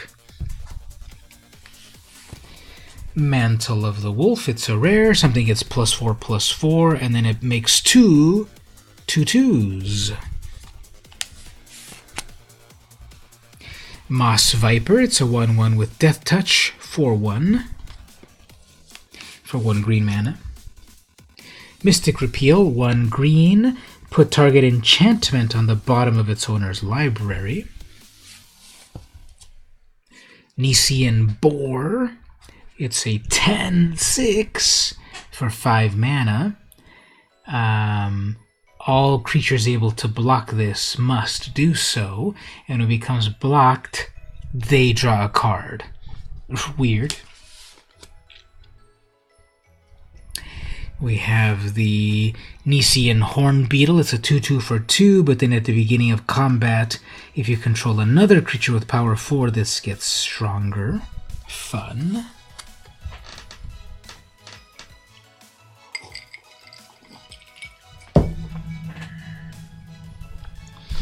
Nisian Wanderer. 1/3 Constellation. Nexus Wardens. This one's kind of cool.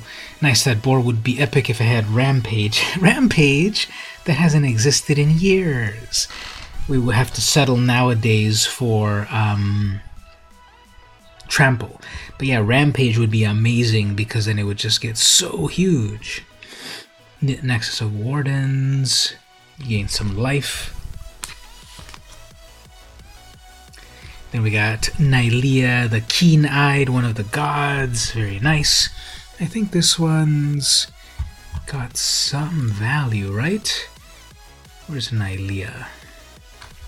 Thassa. Well, not so much. $5 range. We got a Nylea.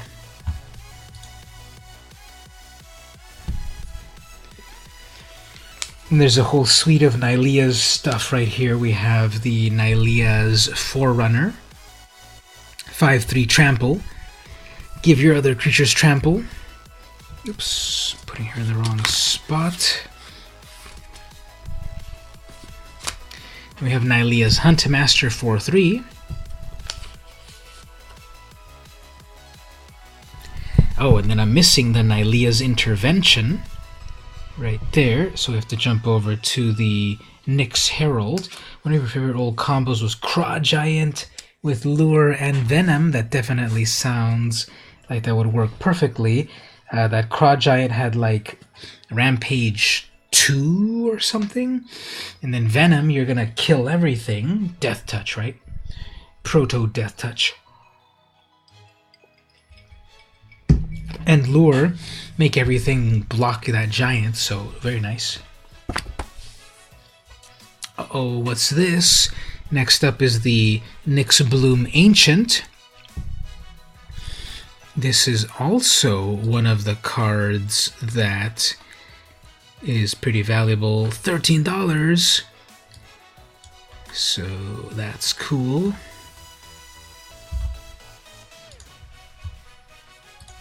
So we got the Nyxbloom Ancient. That's the one that triples your mana. That's not broken at all. And then we've got the Nyxborn Colossus. Just your plain old 6/7.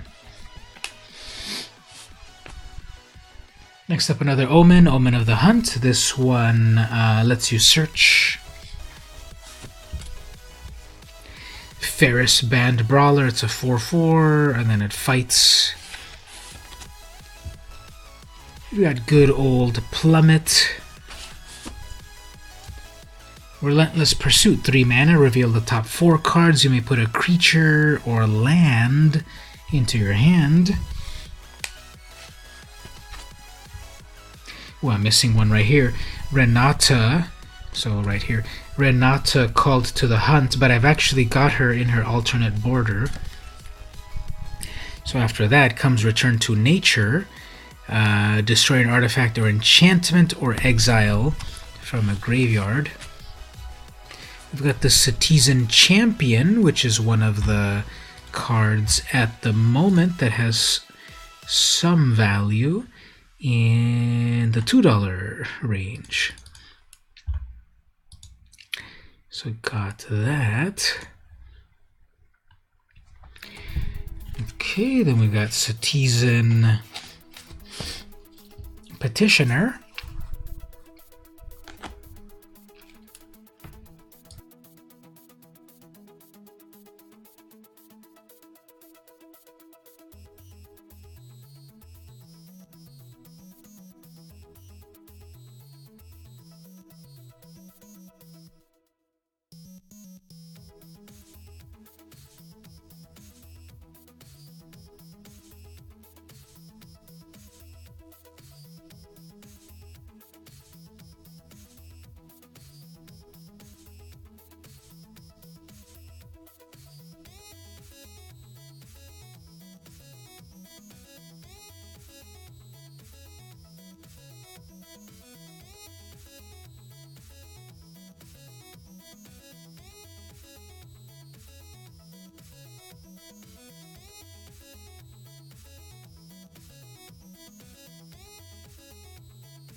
There we go. Can you hear me now? Sorry about that.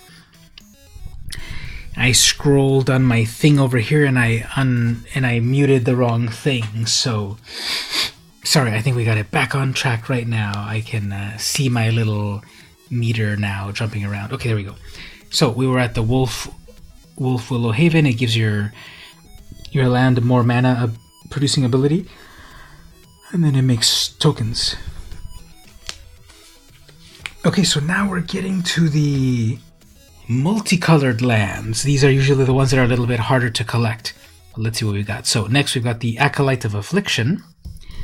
This is in Golgari colors. Next we've got the Allure of the Unknown, the one that's like your opponent gets your best card, and then after that you get 5 cards. I don't know. After that we get Ashiok, Planeswalker. So I did not get an Ashiok, although I did get a foil Ashiok, which is technically different. So Ashiok is missing. Then after that we get an Atris, Oracle of Half-Truths. This is not repeatable enough to be interesting. It lets my opponent let me pick cards, but not enough of them. Next we've got the Bronzehide Lion in Selesnya, missing that one. Next we've got Calyx, Planeswalker, missing that one. And next we've got Dalakos, Crafter of Wonders, which I do have that one. Legendary creature, Merfolk Artificer, 2/4. Add double colorless mana, but spend it only on artifacts or abilities.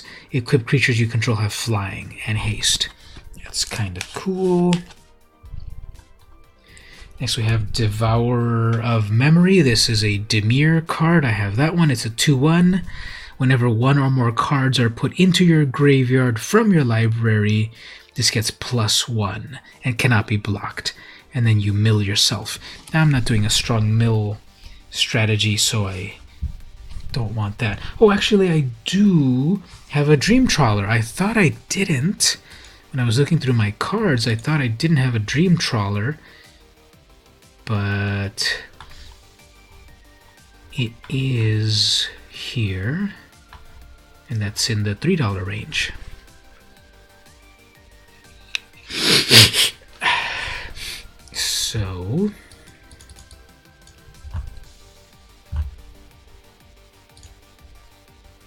So I do have a Dream Trawler that comes after Devourer. Enigmatic Incarnation, it does cool shenanigans. Eutropa, Twice Favored, is next. I don't have a Gallia of the Endless Dance, this satyr that is partying really hard. And then I don't have a Haktos, the Unscarred. But then I do have a Hero of the Nyxborn, Boros colors. I don't have a Clothis, God of Destiny.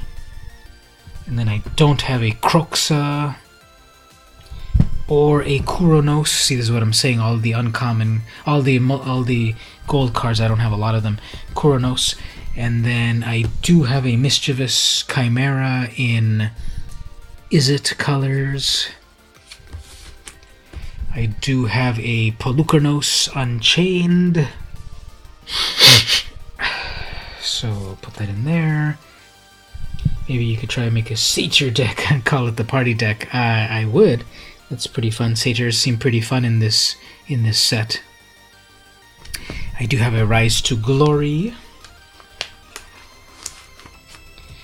Next page, I do have a Siona, Captain of the Pyleas. Selesnya. I do have a Slaughter Priest of Mogus, pretty epic name. Rakdos. I have the Staggering Insight, the new Curious Obsession, which is better, supposedly. Although now it costs 2 mana instead of 1. I don't have an Uro, Titan of Nature's Wrath, and that one actually is the most valuable card in the set right now. So I don't have an Uro.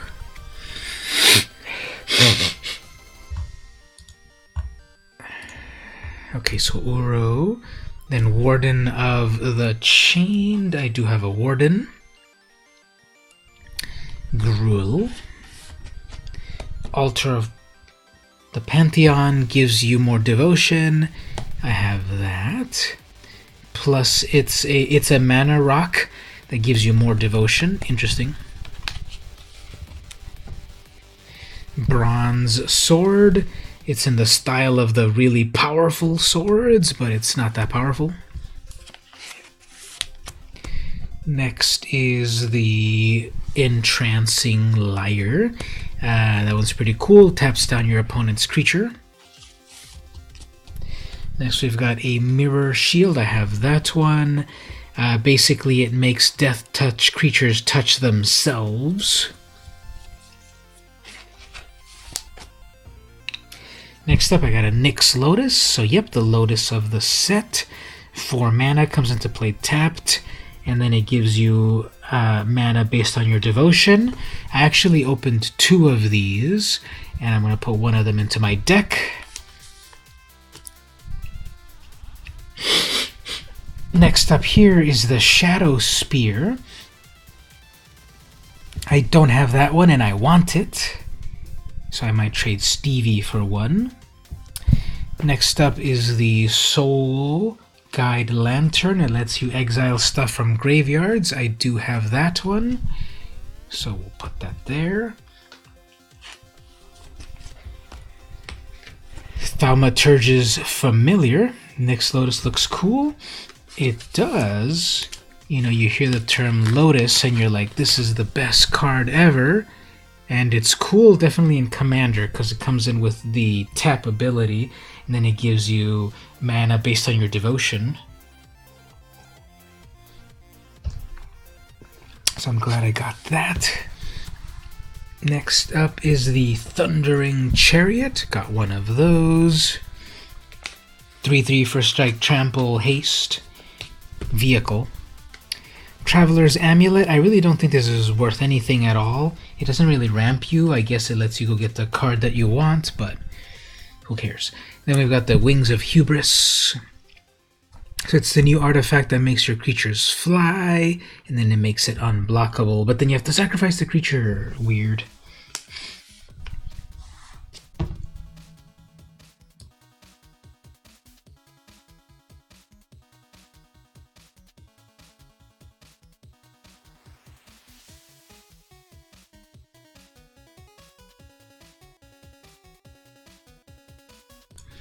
Next, we've got Field of Ruin, reprinted from Ixalan, I suppose. Destroy a land and replace it with a basic land. Then we've got the Labyrinth of Skopos. This is the one that interacts with that other Minotaur. It's basically the new Maze of Ith, but it also gives you a colorless mana.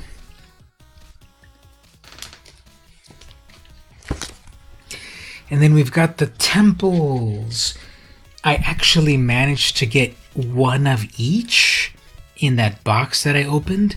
This is what I'm saying about, like, are the modern boxes collated in a certain way? So Temple of Abandon is the Gruul land. That's Scries.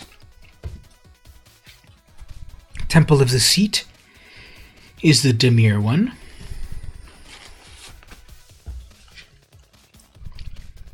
Temple of Enlightenment, the Azorius. Temples are pretty cool. They let you do a little bit of scrying plus dual lands. Temple of Malice is the Rakdos one. Temple of Plenty is the Selesnya. That was the last one. And then we get to Unknown Shores. The art in them is really nice, definitely. Unknown Shores, it lets you filter your land, your colors. Only good and limited. And then we get to the very end of everything, which is the brand new Nyx lands. So I was able to get one of each, and I got one of each. And we're actually getting to the end of the stream. We're about to be at 2 hours. And honestly, I'm feeling very tipsy. If you can't tell, I was actually drinking a grown-up beverage right here. And everything is very hilarious right now. So I'm going to have to end the stream very, very, very, very, very soon. Plains. I love that plains. I love the swirling aspect of it all. I love all these Nyx lands. They're like really nice. They're like really nice constellation. I think I like the blue one. Yeah, there's one of each in each booster, so you're guaranteed to get one. But obviously for a full deck, you need to crack 24 packs or 12 packs or whatever to get them all. So you're probably gonna have to get them in the secondary market. The swamp is cool, but you know, it's more purple than black. But obviously I want that for my decks. And then we've got the red one. I like the red one a lot. I don't play a lot of red, but I like how it looks. And then lastly, green. So yeah, that was my look at Theros Beyond Death. I'm missing very few cards. Actually, I'm very surprised. Actually, let me change also the focus on this. Just one moment. Let me change the focus. I'm missing very few cards. Amazingly, I'm missing 1, 2, 3, 4, 5, 6, 7, 8, 9, 10, 11, 12, 13, 14, 15, 16, 17, 18, 19, 20, 21, 22, 23, 24, 25. I'm missing 25 out of 254, so that's not so bad at all. And I didn't even get to the tokens. I have almost all the tokens, so I'm going to put them there. And I got some of these showcase cards, but like, I gotta wrap it up. It's 2 hours now, and I'm not in the best condition anymore to go on. So we're gonna wrap up the stream at the moment.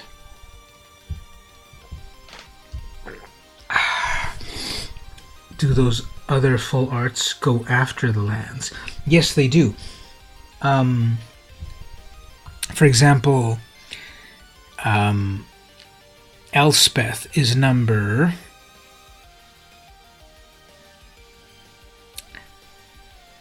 255. The set is 254 cards. So these full art ones would start right after that. And if we go over to the list of cards over here, if you look at it this way, we have 3 full art planeswalkers. That's 255, 6, and 7.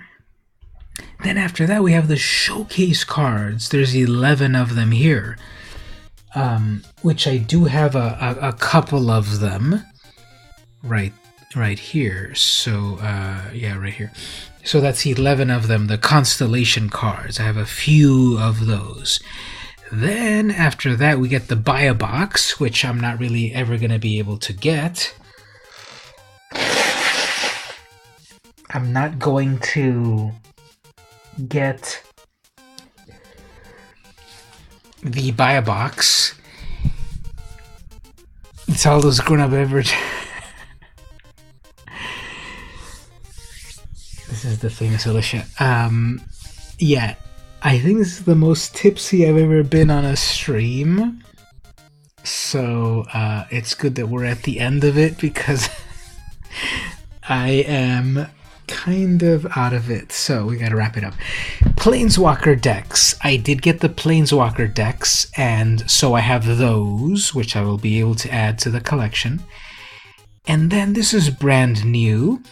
The theme boosters. Those new theme boosters that have like...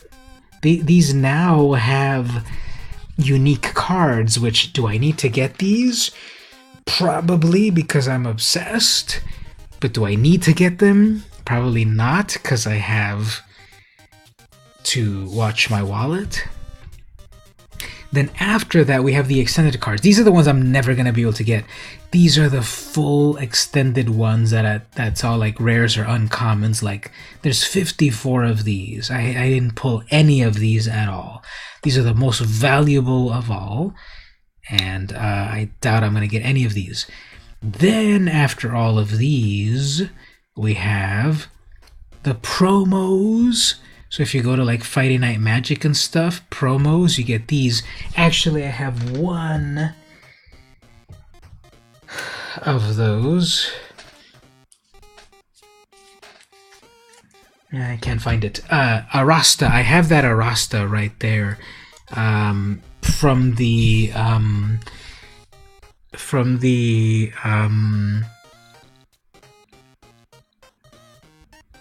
bundle. So I have one of those. And then that ends it right there at 357 cards. So let's say that I have just focused on the main set. I have most of them, 20. I'm only missing 25. So that's it. That's the full Theros Beyond Death set.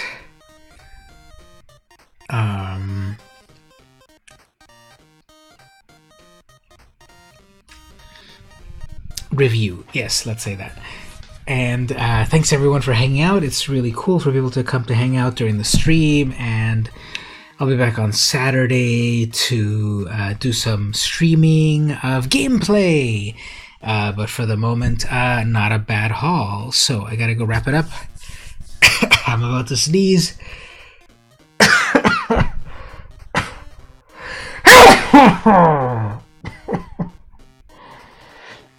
Obviously, I've got to wrap it up. So thanks everyone. This has been VM Campos. Thank you for hanging out. And